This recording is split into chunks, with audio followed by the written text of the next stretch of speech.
juízos, pois julgou a grande prostituta, a mesma que corrompia a terra com a sua prostituição, e das suas mãos vingou o sangue dos seus servos.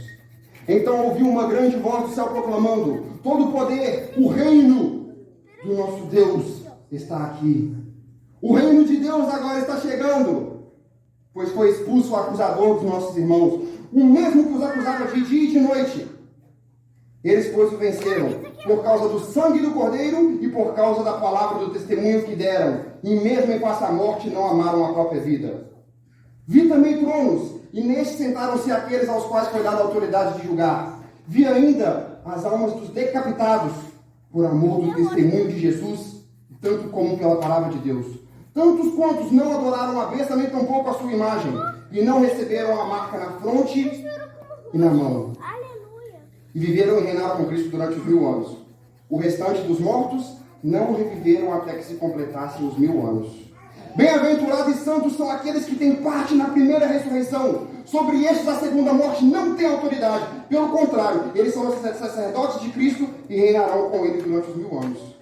Quando, porém, os 1000 anos se completarem, Satanás ele será solto da sua prisão e sairá a seduzir as nações que há nos 4 cantos da terra, a fim de reuni-las para a peleja. Sitiarão a cidade dos santos e o acampamento da cidade querida. Desceu, porém, fogo do céu e os consumiu. Satanás, o sedutor deles, foi lançado para dentro do lago de fogo e enxofre, onde já se encontra não só a besta, como também o falso profeta, e serão atormentados pelos séculos dos séculos. Então vi um grande trono branco, e aquele que nele se assenta, de cuja presença fugiram os céus e a terra, e não se acharam mais lugar para eles. Vi ainda os mortos, os grandes e os pequenos, postos em pés diante do trono. Então abriram-se os livros. Ainda outro livro foi aberto, o livro da vida. E os mortos foram julgados um por um segundo as suas obras. Deu o mar os mortos que nele estavam. A morte e o além devolveu os mortos que nele haviam. E todos foram julgados pelas suas obras. E todo aquele que não for achado inscrito no livro também será lançado no lago de fogo e enxofre. Apocalipse 12, 10 e 11, Apocalipse 19, verso 1 e 2 e Apocalipse capítulo 20. Meus amados irmãos, esta mensagem sobre o juízo divino é uma mensagem simples de ser entendida. Esta mensagem fala sobre o dia do juízo, quando Satanás, o falso profeta, a besta, a grande meretriz, será lançado no lago de fogo e enxofre. Neste dia, no grande e terrível dia do Senhor de Malaquias 4, haverá apenas 2 grupos. Isso é tudo que você precisa saber. Apenas 2 grupos. O grupo que reinará com Cristo e serão sacerdotes, reinarão como reis durante 1000 anos, e o grupo que será lançado no lago de fogo e enxofre. A mensagem dessa noite não é uma mensagem de terror, não é uma mensagem de pavor. Ao contrário, é uma mensagem de libertação. Amém. A pessoa que você deve encontrar, a pessoa que você deve procurar, a pessoa que você deve pedir para que esteja com você em todos os momentos, esta pessoa te salvará. A pessoa que eu quero apresentar nesta noite se chama Jesus Cristo Nazareno. Amém. Eu tenho um hábito, um costume de pedir 3 favores antes das minhas pregações. Hoje, a favor do tempo, eu vou pedir apenas um favor, baseado em Jeremias 1:9. Então estendeu o Senhor a sua mão, tocou a minha boca e disse: eis que põe as minhas palavras na tua boca. Eu peço encarecidamente aos irmãos, orem por mim. Todo pregador que vem aqui na frente, nós devemos orar por ele. Ore por mim, dizendo: Senhor, coloque as tuas palavras na boca deste homem. Este é o único favor que eu peço para vocês. As palavras de Cristo são palavras de vida e espírito. As minhas palavras não. O que eu quero, o que eu importo, não é o que vocês estão olhando para mim agora. O meu objetivo é apresentar Cristo. E eu peço, por favor, orem por mim. Amém. Título do sermão de hoje: Estou com dor. Abra sua Bíblia em João 1. Peço aos irmãos que, por favor, preste bastante atenção nessa mensagem. Título do sermão: Estou com dor. Abramos a nossa Bíblia em João, capítulo 1, leremos a partir do versículo 1. Estou com dor. Oremos.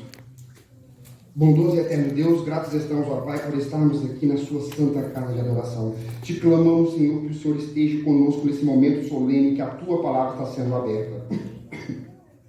Te peço, ó Pai, eu te peço, ó Pai, o mesmo pedido que o pequeno Ezequiel fez nesta manhã, que o Senhor proteja esse edifício e bana qualquer interferência satânica. Amém, Deus. Por favor, ó Pai, fale por mim, eu não ofereço nenhuma resistência. Fale a tua igreja, Senhor. Estamos vivendo em tempos difíceis e muitos de nós estamos sendo sonolentos, sem entendermos o tempo que vivemos. Acorde a tua igreja, nos acorde, ó Pai, para a necessidade de vivermos com Cristo e morrermos com Cristo. Esteja conosco, abra nossa mente, em nome de Jesus. Amém. João 1, lendo a partir do versículo 1. Amém? No princípio era o Verbo, e o Verbo estava com Deus. O Verbo era Deus. Ele estava no princípio com Deus. Desculpa, só um minuto. Meu amigo David just came. Hi, David. How's it going, brother? Hi, Anne. Você pode fazer o serviço de tradução, David? Que ele não sabe português? Continuemos.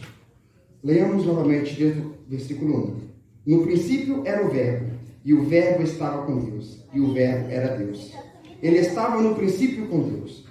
Todas as coisas foram feitas por intermédio dele, e sem ele, nada do que foi feito se fez. Leia o versículo 4 microscopicamente. A vida estava nele, e a vida era o quê? A vida era a luz dos homens. Cristo não só tem a vida, como ele é a vida. A vida estava nele. Esse verso nos diz que a vida é natural de Jesus. Por isso que Pedro foi enfático. Quem tem Jesus, tem a vida. Quem não tem Jesus, não tem a vida. Abra sua Bíblia em João 8. João 8, leremos o famoso verso 12. A vida estava nele. Lembre-se disso. João 8, verso 12. De novo lhes falava Jesus dizendo: eu sou o quê? A luz do mundo. A luz do mundo. Quem me segue não andará nas trevas. Pelo contrário, terá o quê? A luz da vida. A luz da vida.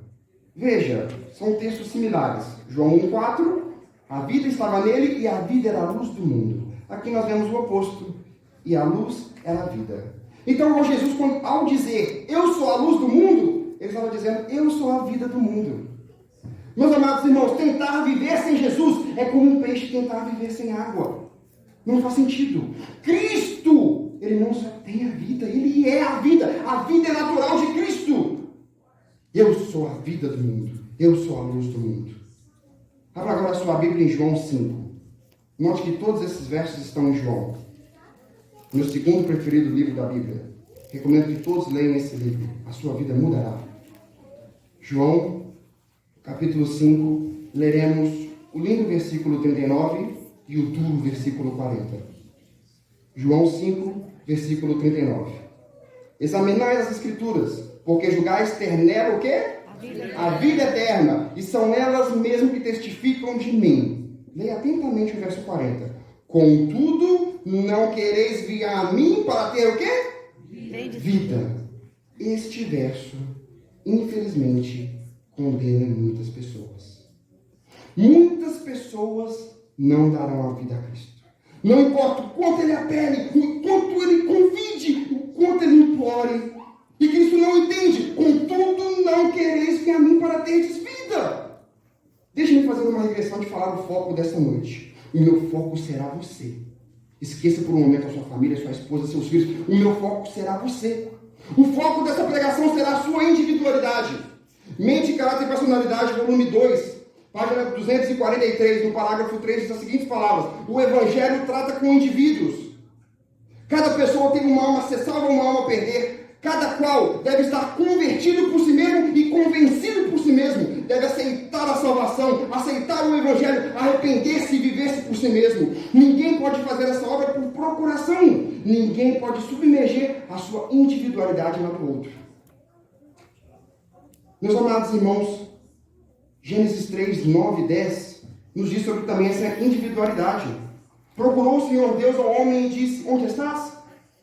Respondeu ao Senhor, ouvi a tua voz no jardim e porque estava nu, tive medo e me... Adão se escondeu, Eva não poderia esconder Adão. Deixa-me te dizer, se você acordar numa superfície da terra toda fragmentada, com um diabão do seu lado, saiba que a culpa foi sua. A culpa não foi do seu pastor da sua igreja, do departamental da associação, tampouco da sua esposa, dos seus filhos. A culpa será sua. Porque o Evangelho, ele trata com indivíduos. E Jesus não entende. Contudo, não quereis vir a mim para teres vida. Ezequiel 33:11. Assim diz o Senhor: não me comprazo na morte dos ímpios, mas que ele se arrependa e tenha vida. Arrependei-vos, arrependei-vos.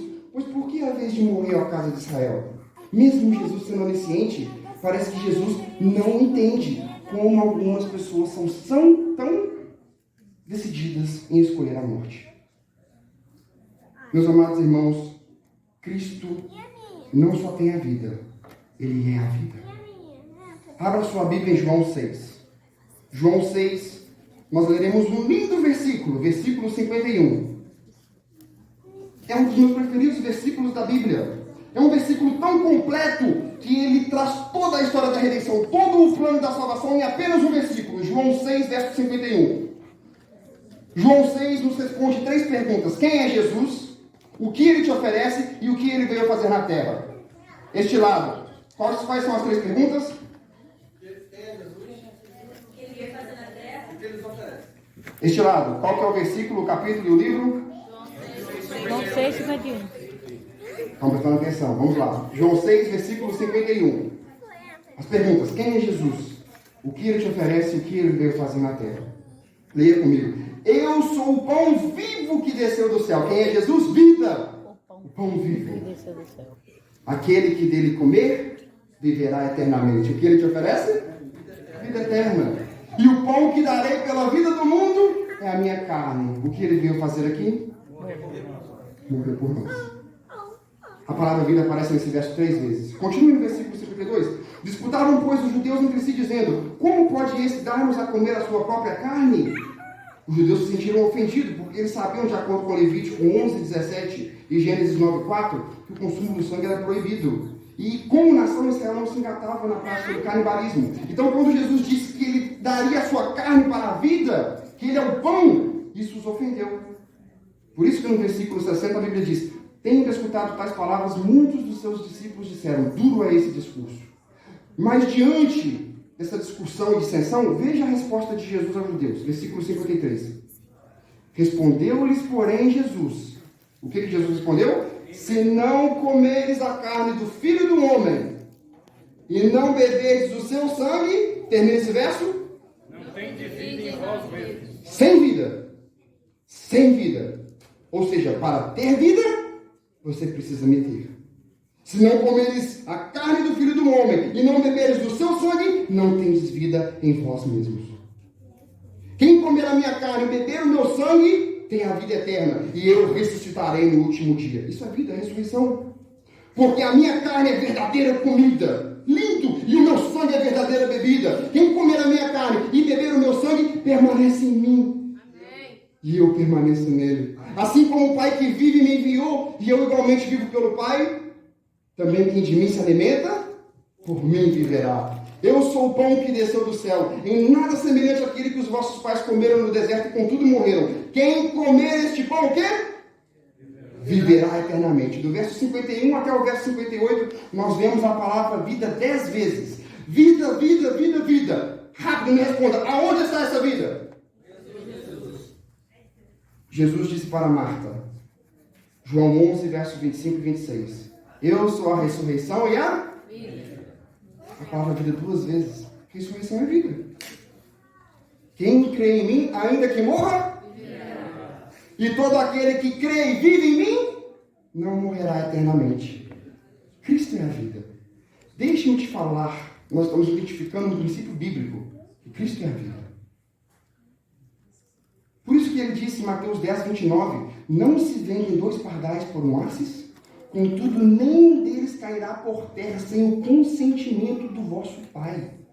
Vocês entenderam essa passagem, quão profunda ela é? A vida, tudo depende de Cristo. Todo o organismo humano, todo o universo está no entorno de Cristo. O pássaro mais popular e abundante na face da terra se chama Red-Bill Aquila. O seu habitat está no oeste da África. Em apenas 10 dias ele cresce. Por isso que ele se reproduz rapidamente. A Bíblia me diz que toda vez que um pássaro desse cai, Deus está ciente. Porque ele não só é a vida, mas a vida é dele. A vida pertence a ele. E ele sente, porque dele emana a vida. Pergunta: se Cristo é vida, como nós temos a morte? Ezequiel 18, verso 4 diz: a alma que pecar, esta morrerá. Romanos 6, 23 nos diz que o salário do pecado é a morte. Como nós temos a morte? A melhor passagem para responder essa pergunta está em Romanos. Abra sua Bíblia em Romanos 5, verso 12. Como nós temos a morte? Oremos. Senhor Deus, esteja comigo. Dirija as minhas palavras no desenvolvimento desse sermão. Por favor, Pai, abre o coração da tua igreja para o recebimento dessa mensagem. Eu te clamo em nome de Jesus. Amém. Romanos 5, verso 12. Amém? Portanto, assim como por um só homem entrou o quê? O pecado no mundo. Assim também a morte passou por todos os homens, porque todos pecaram. Como nós temos a morte? Pelo pecado. Exato, pelo pecado. Abra sua Bíblia em 1 Pedro. 1 Pedro, capítulo 2, leremos o versículo 24. Nós temos a morte devido ao pecado. 1 Pedro, capítulo 2, verso 24. A pergunta é: como nós temos a morte? Quando acharem, diga amém. Amém. 1 Pedro, capítulo 2, lendo o versículo 24.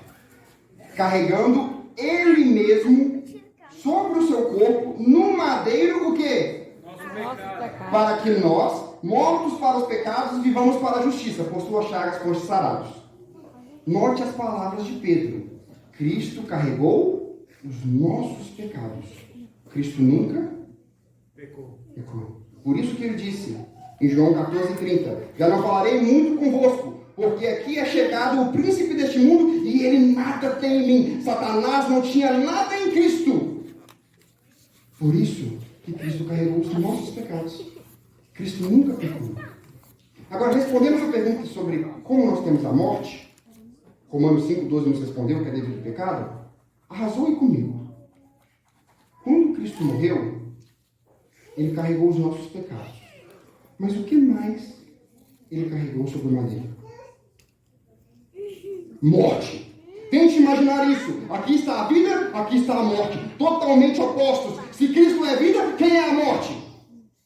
Hebreus 2,14. Visto que os filhos têm participação comum da carne e do sangue, nisto também ele igualmente participou, para que pelo sofrimento da sua morte destruísse aquele que tem o poder da morte, a saber, o diabo. Cristo é vida, o diabo a morte. Aqui está um homem, Deus ao mesmo tempo, nunca pecou, sem nenhum pecado.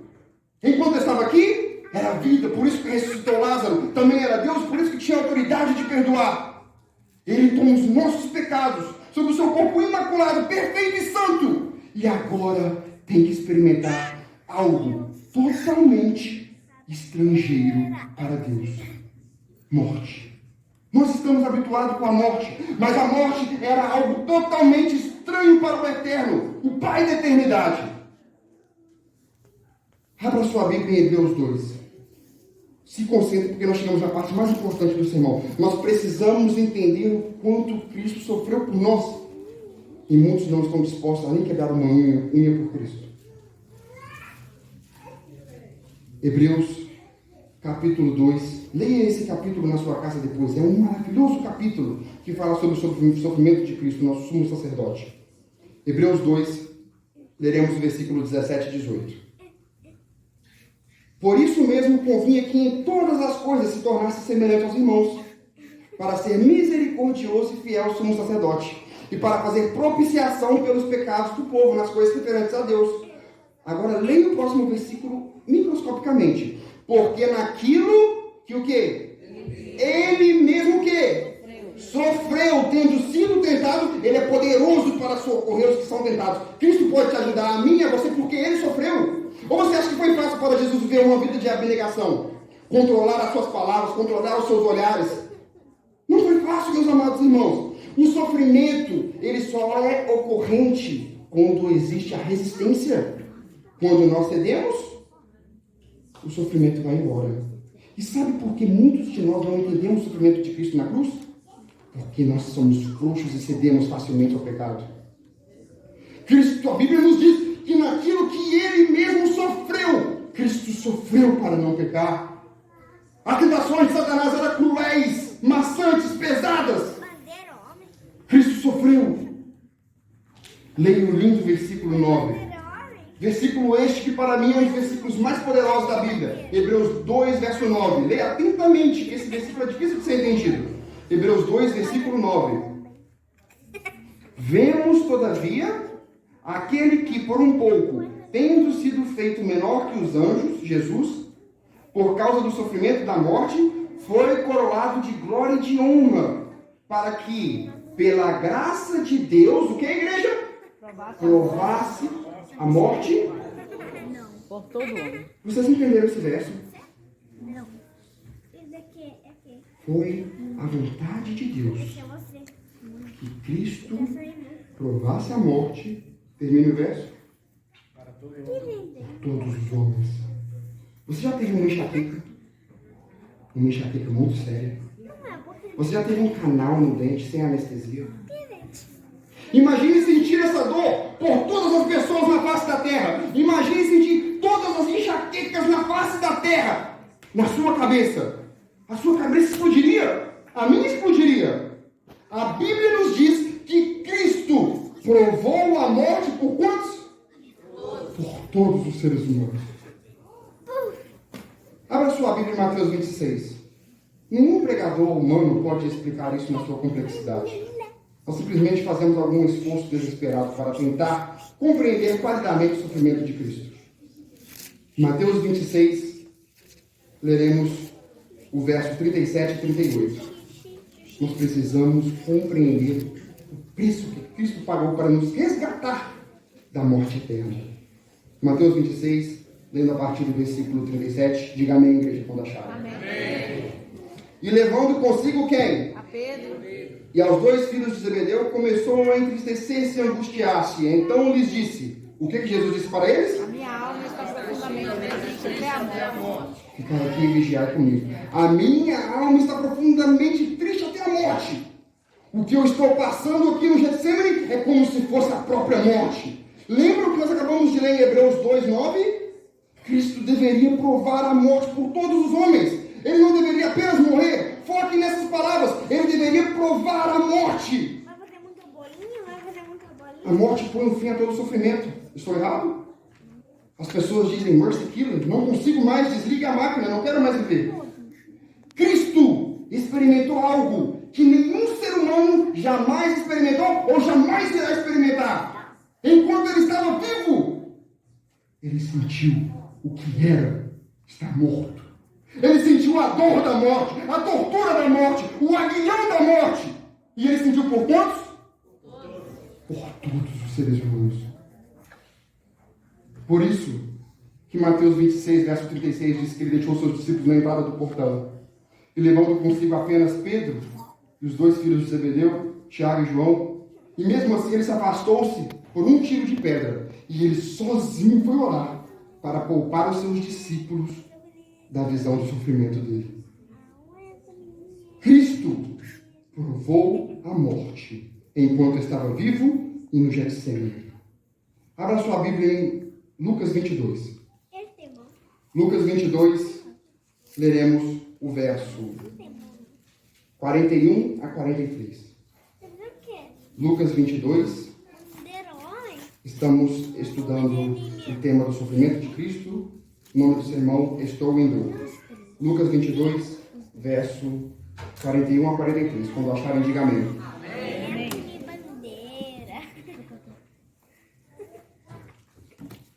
Ele, por sua vez, afastando-se por cerca de um tiro de pedra, de joelhos orava, dizendo: Pai, se possível, afaste-se de mim esse cálice. Contudo, não se faça a minha vontade, e sim a tua.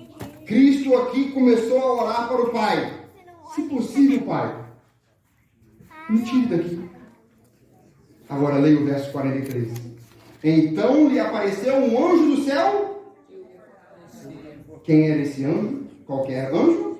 Desejado de todas as nações, página 693, parágrafo 1. Os poderes do bem e do mal estavam a aguardar qual resposta seria dada à oração de Cristo, 3 vezes repetidas. Os anjos anelavam trazer um conforto para o pobre sofredor, mas nenhum meio de escape havia para o Filho de Deus. Naquela hora terrível, quando tudo estava em jogo, quando o cálice da salvação tremia nas mãos do Salvador, abriu-se o céu, apareceu uma luz entre a tempestuosa treva, e o poderoso anjo, que se acha na presença de Deus, ocupando a posição da qual Lúcifer caíra, veio para o auxílio de Cristo. Ele não veio para tomar o cálice da sua mão, e sim a fim de ajudá-lo a bebê-lo. Deus enviou o seu anjo mais poderoso, ou senão, Cristo poderia ter voltado. Eu estou te dizendo, Cristo experimentou a morte por todos os seres humanos. Quando? Quando estava vivo. E aonde? No Getsemane. Por isso que a Bíblia diz em Mateus 36, 44. Deixando-os novamente, foi orar pela terceira vez, repetindo as mesmas palavras. Por 3 vezes Jesus orou, passe de mim esse cálice. 3 vezes! A sua vida toda foi para isso. Já nasceu para morrer. Por isso que João disse, esse é o Cordeiro de Deus. Nasceu como um cordeiro. E quando chegou a hora, o cálice foi muito intenso. Cristo experimentou a morte. Deixe-me tentar enfatizar o que eu estou tentando dizer. Façamos uma análise do comportamento de Jesus na cruz em oposição ao seu comportamento no Getsemane. Abra sua Bíblia em Lucas 23. Lucas 23, leremos a partir do versículo 39. Título do sermão, Estou em dor. Estamos estudando o comportamento de Jesus na cruz. Lucas 23, a partir do versículo 39. Um dos malfeitores crucificados blasfemava contra ele, dizendo: Não és tu Cristo? Salva-te a ti mesmo e a nós também. Respondendo-lhe, porém, o outro o repreendeu, dizendo: Nem ao menos teme a Deus, estando sob igual sentença? Nós, na verdade, com justiça, porque recebemos os castigos que os nossos atos merecem, mas este nenhum mal fez. E acrescentou: Jesus, lembra-te de mim quando vieres no teu reino. Leia para mim o outro verso.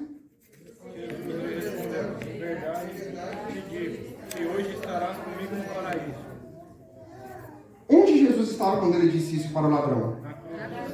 O que Jesus estava fazendo em relação ao ladrão? Salvando, perdoando. Na cruz, Cristo estava ocupado salvando um dos 2 ladrões. João 19. Abra sua Bíblia em João 19. Veja esse lindo verso. Verso 26. João 19, verso 26. Nós estamos analisando o comportamento de Cristo na cruz em oposição ao seu comportamento no Getsemane. João 19, verso 26. Vendo Jesus a sua mãe e junto a ela o discípulo amado, Jesus disse: Mulher, eis aí o teu filho. O que Jesus está fazendo aqui? Cuidando da sua mãe. Na cruz, o pensamento de Cristo estava: a minha mãe deve ser cuidada quando eu morrer. Veja o próximo verso. Então disse ao discípulo: Eis aí a tua mãe. Desta hora em diante, o discípulo a tomou para casa. Cristo entregou a sua mãe para um dos seus discípulos, não para um dos seus irmãos. Isso nos diz que a conexão espiritual ela é mais forte que conexões físicas e biológicas. Você verá isso no tempo de angústia. Você ficará feliz por isso. Cristo aqui estava preocupado com o conforto da sua mãe. O que Jesus estava fazendo em Lucas 23? Salvando o ladrão. Volte para Lucas 23. Lucas 23, leamos o versículo 34, se não me engano. Lucas 23, versículo 34. Contudo, Jesus dizia: Pai, perdoa-lhes, porque não sabem o que fazem. O que eu quero que vocês vejam é muito simples. É muito simples. Para quem Jesus estava orando no Getsemane? Para ele mesmo. Me tira daqui. Porém, na cruz, Cristo só pediu para os outros. Ele não pediu nada para si. Aliás, a única coisa que Jesus pediu foi: tenho sede. João 19, 28. Será que nós podemos culpar um ser humano por pedir um copo de água? E mesmo assim ele não recebeu. Pelo contrário, pegaram um caniço com isopo, encharcaram de vinagre e colocaram na sua boca, acentuando a dor do nosso Salvador. Mas quando Cristo estava no Getsemane e gotas de sangue começaram a escorrer sobre a sua face, ele começou a orar: Pai, há alguma forma de passar esse cálice de mim? E Deus teve que mandar o anjo mais poderoso. Ou talvez Cristo teria voltado e nós não teríamos mais esperança no amanhã. O que restaria seria a morte eterna. Eu estou te dizendo, Cristo provou a morte. Cristo provou a morte. Desejado de todas as nações, página 934, parágrafo 2. A serva do Senhor diz as comoventes palavras.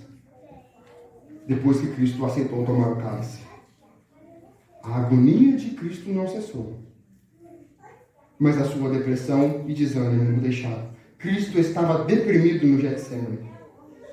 A tempestade não amainou de maneira alguma, mas aquele que dela era objeto estava fortalecido para enfrentar a fúria. E ele saiu do Getsemane calmo e sereno. Uma paz celestial pairava-lhe sobre o rosto manchado de sangue. Cristo suportara aquilo que criatura humana alguma poderia suportar, pois provara o sofrimento da morte por todos os homens. Amém. Cristo provou a morte por todos os homens no Getsemane. E eu pergunto para você nesta noite: o que você está disposto a fazer por Cristo para simplesmente dizer muito obrigado? Veja, Cristo não sofreu sozinho na cruz. Jesus, ele disse: eu e o Pai somos um. O Pai sofreu na cruz. Acredito eu até mais. Porque Cristo morreu, seu sofrimento acabou. E o Pai continuou. Não só o Pai, não só o Filho sofreu. O Espírito Santo sofreu. Hebreus 9,14. Graças ao sangue de Cristo, que pelo Espírito Eterno se entregou a si mesmo a Deus. Cristo se entregou na cruz pelo Espírito Santo. O Espírito Santo, o Deus do Espírito Santo sofreu. Vocês não acham que os anjos sofreram? Miguel era o comandante deles. Nesta época havia 3 homens no céu: Enoque, Moisés e... será que eles não sofreram? 2 deles desceram no Monte da Transfiguração, em Mateus 17, e conversou com Jesus o que ele passaria, a sua própria morte. Um anjo do céu desceu, Gabriel, e segurou a sua cabeça, dizendo: vai, tome o cálice. Houve sofrimento em todo o céu pelo meu pecado. E eu volto a te perguntar: o que você está disposto a fazer para simplesmente dizer muito obrigado, Senhor? Cristo oferece para você e para mim vida eterna. E esta vida eterna começa agora. Vocês me escutaram? Vocês me escutaram? A vida eterna começa agora. Lembra que eu falei, João 11:26? E todo que crê e vive em mim não morrerá eternamente. Você vive no Senhor, você morre no Senhor. Eu não consigo explicar isso, mas é isso que a Bíblia me diz. Você não morre, Cristo não te deixa na morte. Nem morte você teme mais. Você começa a viver eternamente aqui, neste lado. E a única coisa que Ele pede é: aqui está a minha vida. A única coisa que eu quero são os seus pecados. Cristo, Ele te oferece vida eterna.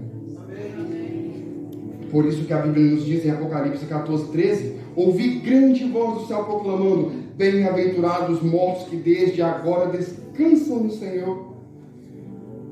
Eles descansarão das suas obras. Bem-aventurados e santos que têm parte na primeira ressurreição. Bem-aventurados são os olhos do Senhor, a morte dos seus santos. Cristo te oferece vida eterna. E como recibo, ele tem um papel assinado com sangue. E a escolha é sua, de aceitar esse presente ou não. De aceitar Cristo como seu Salvador ou não. Cristo, meus amados irmãos, sofreu o que nenhum ser humano poderia sofrer. As palavras não são suficientes para expressar a grandeza do evento do sofrimento de Cristo. Ao ler o Desejado de Todas as Nações, na página 723, no parágrafo 2, as lágrimas correram sobre os meus olhos, quando eu aprendi o que Cristo estava disposto a fazer para salvar você e eu. A serva do Senhor diz as seguintes palavras: Satanás tentava o coração de Cristo com duras provações. O pobre sofredor não conseguia enxergar além das portas do sepulcro. O sofrimento era tão grande que ele não via o sacrifício como vitorioso, nem a aceitação do mesmo diante do Pai. Cristo temia que o pecado fosse tão ofensivo aos olhos de Deus que a separação deveria ser eterna. Vocês têm noção disso? Vocês têm noção disso? Que Cristo, na cruz, isso passou na cabeça dele? Que ele morreria eternamente? Talvez no momento que o ladrão perguntou a ele por que não salva-te a ti e a mim mesmo, ele mesmo assim, ele preferiu morrer, talvez se separar do Pai por toda a eternidade, para salvar um miserável como eu. Amém. E talvez você. Cristo sofreu. Aquele que é a vida, que nos criou. Lembra? João 1,3. Todas as coisas foram feitas por intermédio dele, e sem ele nada do que foi feito se fez. Cristo, para nos resgatar da maldição da lei. A igreja diga, qual que é a maldição da lei? A morte. Cristo, para nos resgatar da maldição da lei, ele se fez maldição em nosso lugar. É isso que Gálatas 3,13 nos diz. Ele se fez maldição em nosso lugar, porque está escrito: maldito todo aquele que for pendurado no madeiro. Para nos resgatar da maldição, ele se fez maldição. E ao carregar os nossos pecados sobre a cruz, ele carregou todos os pecados: infidelidade, desobediência. E a Bíblia nos diz em Colossenses 3,6: nisto vemos a ira de Deus derramada sobre os filhos da desobediência. Por isso que o Pai se afastou de Cristo, porque ao carregar os nossos pecados, ele carregou a desobediência. E ao passo que o Pai amava o Filho, o Pai abominava o pecado. E o pecado, ele é tão ofensivo para Deus. Um pecado é muito pecado. Cristo sofreu. E por isso a Bíblia nos diz em Hebreus 2,3: como escaparemos nós se rejeitarmos tão grande salvação? O que Cristo fez é surreal. Não cabe no meu escopo mental. Por mais que eu tente entender, por mais que eu decore todo o desejado de todas as nações, o que ele fez é imensurável. E tudo que ele pede é a sua vida. Amém. Meus amados irmãos, com todo respeito, se você não der a sua vida a Cristo, esse será o maior crime que uma pessoa poderá ter feito. Porque Cristo comprou a sua vida e comprou com preço caro. Então me desculpe falar, se você não entregar a sua vida a Cristo, você será um ladrão. Porque a vida é dele e pertence a ele. Estejamos no grupo de pessoas que estarão colocando as suas vidas nas mãos de Cristo. Pois a vida é dele. Não ouse você perder o céu. O que é a vida? Porque nós estamos tão preocupados com o que está acontecendo lá fora. Vivamos para Cristo. Cristo, ele chegou no extremo por nós. Terminei as palavras? Ele espera que nós cheguemos no extremo por ele. Esse tipo de amor que ele espera. Por isso que ele disse: aquele que procurar a sua vida, perderá. E aquele que perder a sua vida pelo meu nome, achará. Aquele que vier a mim e não aborrecer seus pais, sua mãe, seus irmãos, suas irmãs, e nem a sua própria vida, não é digno de ser meu discípulo. Porque Jesus sabe, se tem alguma coisa que nós protegemos com unhas e dentes, é a vida. Satanás também sabe disso. Por isso que em Jó 2, versículo 4, Satanás respondeu ao Senhor sobre Jó, lembra? Toca-lhe, porém, os ossos e a carne, e verás se não blasfemo na tua face contra ti. Respondeu ao Senhor Satanás, ele está sobre o teu poder, poupa-lhe, porém, a vida. E vocês lembram o que Jó fizeram? Tomando, porém, um caco, para com ele raspar-se. O que ele fez? Jó não blasfemou contra o Senhor. Jó amava mais a sua vida, amava mais a Cristo do que a sua própria vida. E é esse amor que Cristo pede de nós nessa noite. Que nós cheguemos ao ponto de amar a Cristo mais que a nossa própria vida. Esse é o amor que Ele pede. Ele nos amou ao extremo. Nós devemos amar Cristo ao extremo. Agora, pois, estáis dispostos, e quando ouvires o som da trombeta, da harpa, da flauta, de toda sorte de música, prostrai e adorai a imagem de ouro que eu levantei. Porém, se não adorares, sereis na mesma hora lançado na fornalha de fogo. E quem é o seu Deus? Que os livrará da minha mão. Responderam Sadraque, Mesaque e Abednego. Ó rei, quanto a isso, não necessitamos te responder. Se o Deus ao qual eu sirvo quer livrar-nos, Ele nos livrará. Mas se não, se eu morrer, eu vou morrer feliz. Mas se não, fique sabendo, ó rei, que não nos prostraremos diante da estátua de ouro que levantaste. E é esse amor que Cristo pede de você. Amém. Uma mais passagem eu termino meu sermão. A justiça bíblica divina diz o quê? Ezequiel 18:4. A alma que pecar, Essa morrerá. esta morrerá. Adão pecou. A justiça só requeria o quê? A morte de Adão. Fé pela qual eu vivo, página 102, parágrafo 1. A serva do Senhor diz as seguintes palavras: a justiça divina requeria o sofrimento humano. Cristo entregou o sofrimento de um Deus. Em outras palavras, o que Cristo passou no Getsemane, só um Deus poderia passar. Porque o sofrimento foi tão grande para um ser humano. A justiça humana requeria o sofrimento humano. Cristo entregou o sofrimento de um Deus. O diabo não pode ter nenhum questionamento se o pagamento foi feito. O pagamento foi feito e com juros. Cristo entregou o sofrimento de um Deus para salvar um miserável como eu. E agora, Cristo ainda está dizendo: eu estou em dor. Sabe por que Cristo está em dor? Porque Ele vê o pecado. Ele vê aqueles por quem Ele morreu virando as costas para esse sacrifício. Ele sofre. Cristo sofre pela miséria de todo sofredor. Quando os espíritos malignos possuem o corpo, ele sente a ruína. Quando a febre destrói a corrente vital, ele sente a dor. Cristo ainda sofre quando nós pecamos, quando nós sofremos, quando nós choramos, quando as pessoas que nós amamos morrem. Cristo ainda está em dor. O Pai ainda está em dor. Os anjos e Deus ainda estão em dor. Há 2000 anos atrás, Cristo teve que lidar com toda a nação israelita, o seu próprio povo que o rejeitou. Cristo teve que lidar com o sumo sacerdote que sempre fazia a sua vida difícil. Teve que lidar com multidões de seguidores que o deixou. Mateus 6, versos 60 e verso 66. Teve que lidar com os seus próprios irmãos que duvidaram dele. Mateus 7, 5. Teve que lidar com os escribas e os fariseus que estavam sempre tentando pegar Jesus nas suas palavras, sempre tentando confundi-lo. Muitos atentados foram feitos contra a vida de Cristo. Tentaram empurrar ele da montanha, matá-lo.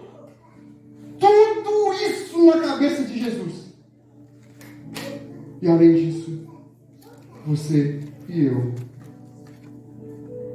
como escaparemos nós se negligenciarmos tão grande salvação? O meu último apelo nesta noite é: não fique longe de Cristo.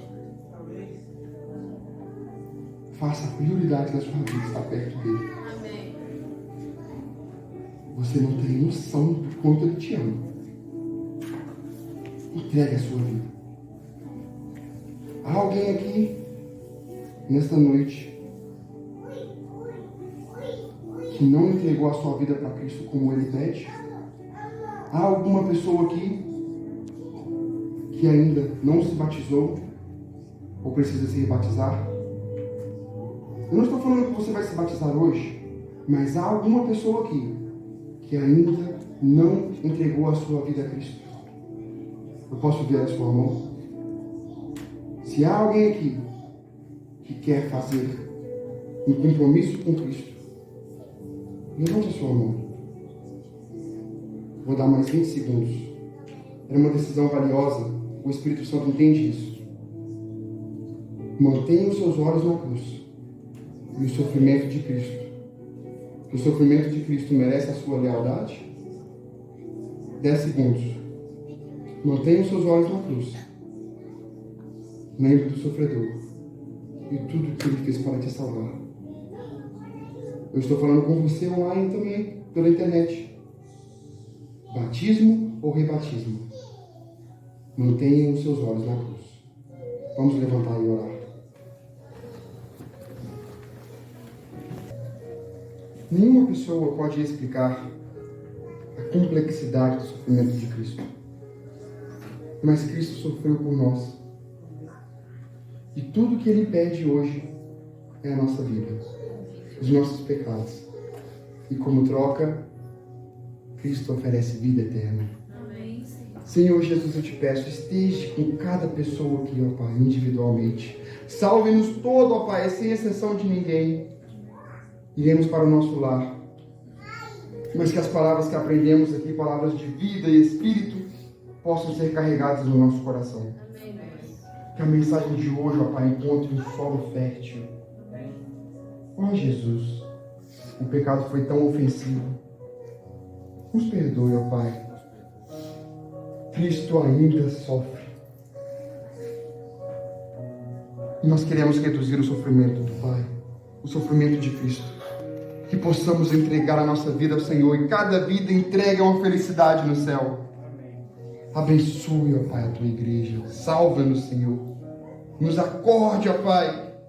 Nos ajude a perguntarmos todo dia o que significa a eternidade para mim. Cristo pagou um preço caríssimo. E Ele abriu a porta, abriu uma ponte, um meio de salvação. E Senhor Jesus, obrigado pelo seu sacrifício. Queremos nessa noite dizer obrigado, Senhor. Ao refletir no sacrifício de Cristo, se isso não derreter o coração do ser humano, eu não sei o que mais pode derreter. Obrigado pelo seu sacrifício. Obrigado pela sua vida. Obrigado pela intercessão. Senhor, perdoa-nos, ó Pai. Dá-nos força para perseguirmos, continuarmos perto do Senhor todos os dias. Te pedimos isso de todo o nosso coração, em nome de Jesus. Amém.